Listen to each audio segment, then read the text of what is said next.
সামনে রথযাত্রা, তো এই রথের ছুটিতে আমাদের গন্তব্যটা ঠিক কোথায় কোথায় হতে পারে? দীঘা কিংবা পুরী, মানে দীঘার জগন্নাথ মন্দির কিংবা পুরীর জগন্নাথ মন্দির। তো পুরী অবধি হয়তো অতটা যাওয়াও সম্ভব হচ্ছে না, তাই কাছে পিঠের মধ্যে দীঘাটাই শ্রেয়। তো এই রথযাত্রা ছুটিতে দুদিনের জন্য যদি দীঘা ঘুরতে চান, জগন্নাথ দেবের দর্শন করতে চান, তাহলে ওই ট্রেন বা বাসই ভরসা। কিন্তু বাসেতে অনেকের একটু সমস্যা হয়, তো সেক্ষেত্রে ফাইনাল যেটা পড়ে থাকছে সেটা অবশ্যই ট্রেন। তাম্রলিপ্ত আর কান্ডারি এক্সপ্রেস, এই দুটি ট্রেনই বেশ জনপ্রিয় দীঘাতে যাওয়ার জন্য এবং দীঘা থেকে ফেরার জন্য। আর দীঘা স্টেশনে পৌঁছে এই মন্দিরটি এত সুন্দর করে দেখতে পাওয়া যায় না, বেশ লাগে। কিন্তু ধরুন আপনারা দীঘাতে চলে গেলেন চটজলদি বুকিংয়ের জন্য বাসে, কিন্তু ফেরার জন্য বাসে ধরুন আর ফেরার ইচ্ছা নেই, তো ট্রেনের বুকিং করতে চান আর খুব কম সময়ের মধ্যে আপনাকে আবার আপনাদের গন্তব্যে মানে হাওড়া স্টেশনে পৌঁছে দেবে। তো সেরকমই একটা দারুণ ট্রেনের সন্ধান আজকে আমি আপনাদেরকে দেব, সেটা হচ্ছে তাম্রলিপ্ত এক্সপ্রেস।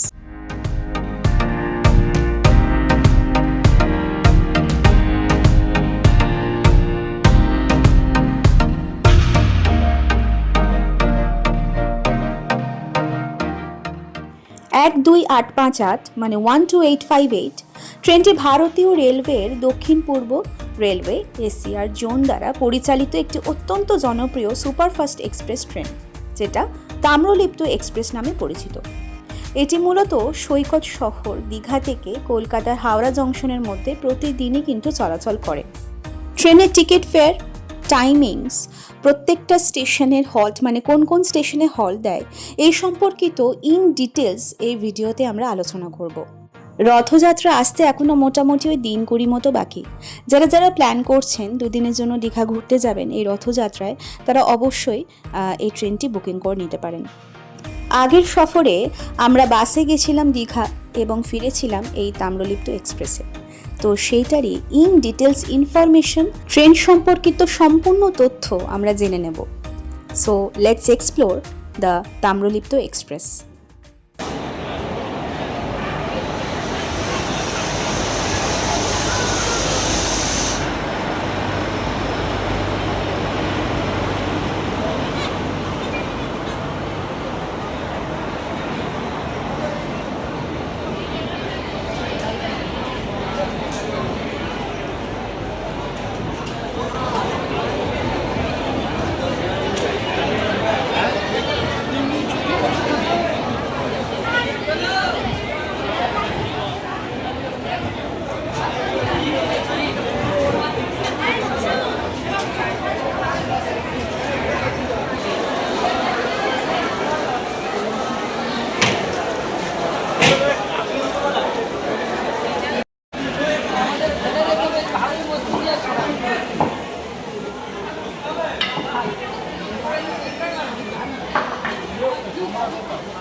ট্রেনটি যেহেতু হাওড়া থেকে দীঘা এবং দীঘা থেকে হাওড়া দুবার করে যাওয়া আসা করে, আর এভরিডে চলে সোম থেকে রবি, প্রত্যেক দিন সপ্তাহে 7 দিনে, তো সেক্ষেত্রে আমার যেটা মনে হয়েছে ট্রেনটার একটু মেনটেন্যান্সের অভাব আছে। আদারওয়াইজ ট্রেনটা যদি সঠিক টাইমে চলে তো সেক্ষেত্রে কিন্তু এই ট্রেনটি কিন্তু বেস্ট দীঘা যাওয়ার জন্য এবং দীঘা থেকে হাওড়া আমাদের ফেরার জন্য, কারণ টাইমিংটা খুবই অল্প সময়ের মধ্যে ট্রেনটি পৌঁছে দেয়। সিটিং অ্যারেঞ্জমেন্টস আপনাদেরকে আমি দেখিয়ে দিই। এরকম তিনটে সিটস রয়েছে, আর উপরে লাগেজ রাখার প্রচুর ব্যবস্থা রয়েছে। এই যে প্রচুর ক্যাপাসিটি রয়েছে কিন্তু লাগেজ রাখার জন্য, আর ফ্যান তো রয়েছেই, লাইট রয়েছে। এটা জেনারেল না, রিজার্ভেশন 2A সিট। এখানে চার্জার প্লাগ পয়েন্ট রয়েছে। সো তিনটে এরকম সিটিং ক্যাপাসিটি রয়েছে। যেহেতু তাম্রলিপ্ত এক্সপ্রেস একটি সম্পূর্ণ বসার ব্যবস্থা সম্বলিত ট্রেন, তাই এতে কিন্তু কোনো রকম স্লিপার বা এসি টায়ার কোচ থাকে না, মানে এসি চেয়ার কার থাকে, স্লিপার কোচটা থাকে না। আচ্ছা, এটা হচ্ছে মিডল পোর্শনটা। তো এই ক্ষেত্রে 3টে এই দিক আর 3টে এই দিক এরকম সিটিং অ্যারেঞ্জমেন্টস রয়েছে। এটা ঠিক মাঝখানের পজিশনটা। তো এই সিটটাতেই একমাত্র আপনারা একটা টেবিলের ফেসিলিটি পাবেন। এছাড়া অন্যান্য চেয়ার যে ব্যবস্থা রয়েছে বসার, সেগুলোতে কিন্তু টেবিলের ব্যবস্থা নেই। এসি চেয়ার কার সিসি একটি আরামদায়ক বসার সিট অবশ্যই রয়েছে। সাধারণত দুটি কোচ থাকে, সেটা হচ্ছে C1 আর C2।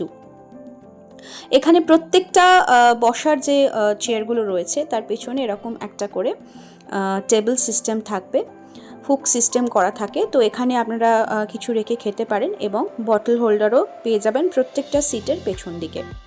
জেনারেলি সেকেন্ড সিটিং যেটা 2S non AC reservation seat, সাধারণত D1 থেকে D9 পর্যন্ত কোচটা থাকে, যেমনটা আপনারা এখন ভিডিওতে দেখতে পাচ্ছেন।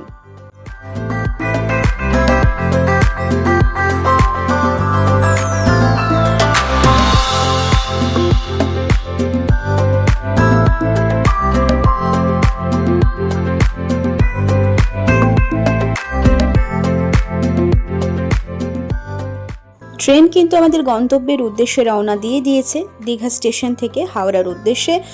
শুরুতেই বলে রাখি ট্রেনটার ছাড়ার টাইমটা ঠিক কখন।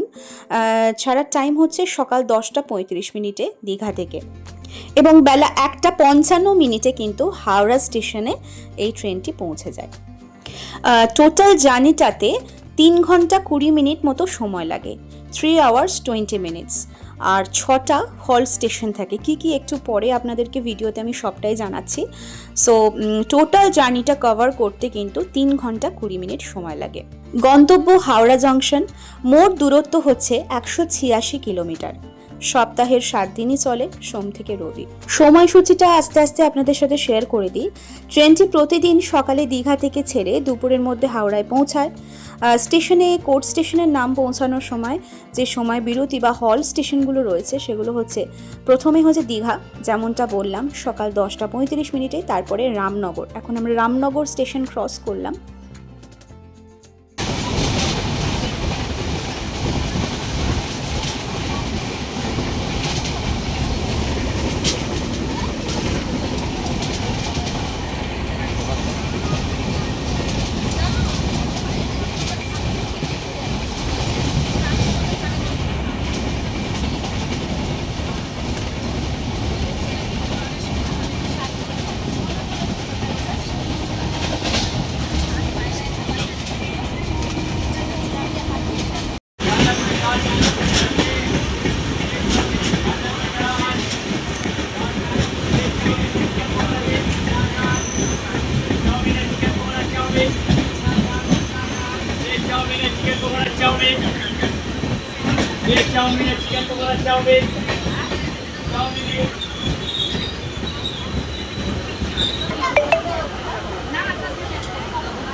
ট্রেনের স্পিডটা আমরা একটু আগে ভিডিওতে দেখলাম।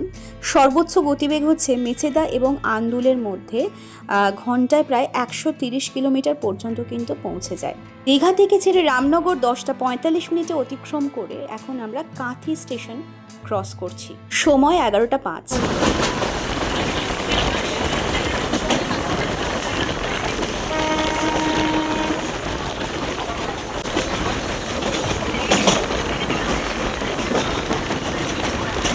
11:05 থেকে 6 কাঁথি স্টেশন ক্রস করে তারপর যথাক্রমে তমলুক দুপুর 11:58 থেকে 12টা, তারপর যথাক্রমে মেচেদা 12:32 থেকে 12:34 দুপুর, তারপরে উলুবেড়িয়ায় দুপুর 12:53 থেকে দুপুর 12:54 পর্যন্ত, এবং তারপর হচ্ছে সাঁতরাগাছি হচ্ছে দুপুর 1:16 থেকে দুপুর 1:18, 2 মিনিট মতো হল্ট দেয়, এবং তারপরে আমাদের শেষ গন্তব্য হাওড়া স্টেশন দুপুর 1:55।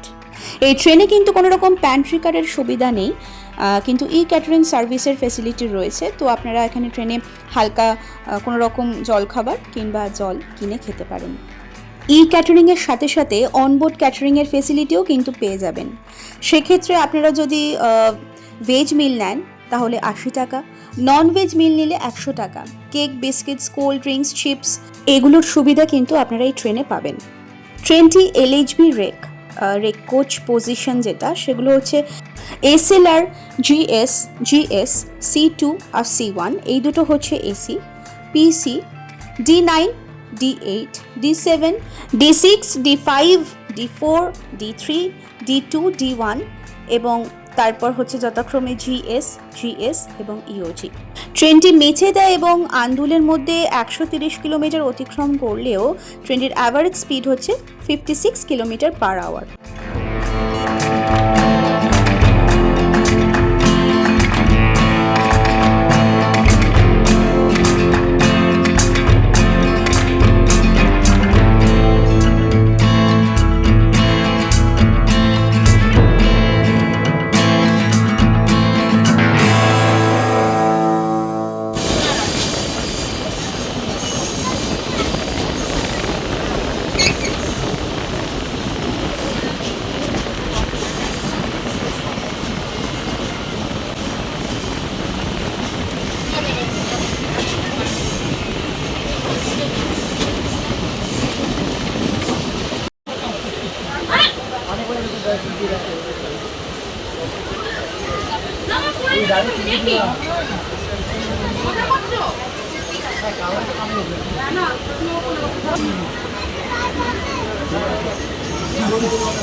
এইবার আসি মোস্ট ইম্পর্টেন্ট যে পার্টটা, সেটা হচ্ছে টিকিট ফেয়ার।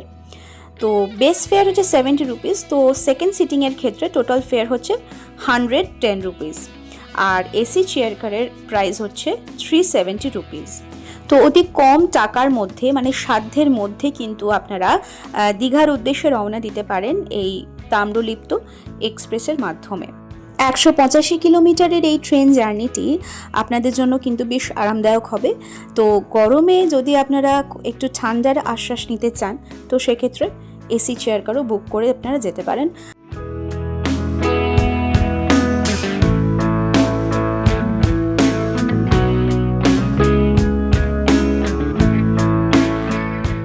মেছেদা এবং আন্দুলের মাঝখানে যে 130 কিলোমিটার স্পিডটা ওঠে ট্রেনের, সেটা এবার আপনাদের একটু ভিডিওর মাধ্যমে শেয়ার করে দিয়ে দেখে নিন।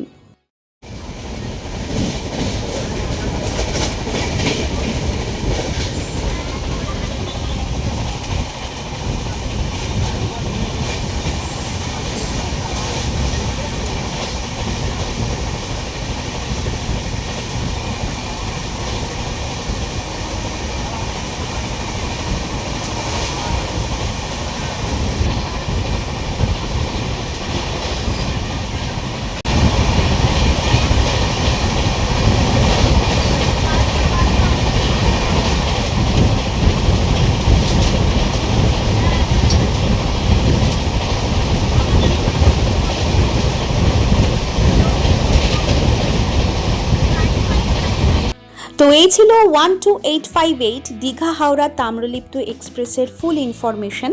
আশা করি ইনফরমেটিভ ভিডিওটা আপনাদের কাজে লাগবে। আর সামনে যারা যারা আপনারা দীঘা যাওয়ার উদ্দেশ্যে রওনা দিতে চান বা এই রথযাত্রায় দীঘা ঘুরতে যেতে চান, অবশ্যই এই ট্রেনের একবার হলেও এক্সপিরিয়েন্স করতে পারেন। সো এই ইনফরমেটিভ ভিডিওটা আপনাদের কেমন লাগলো অবশ্যই কমেন্ট করে জানাবেন। এরকম আরও ইনফরমেটিভ ভিডিও পেতে অবশ্যই চ্যানেলের পর্দায় চোখ রাখবেন। আজকের মতো এই জার্নি দিয়েই ভিডিওটা আমি এখানেই শেষ করলাম। সকলে ভালো থাকুন, সুস্থ থাকুন। দেখা হবে খুব শিগগিরই আরও একটি ভিডিওতে। টাটা।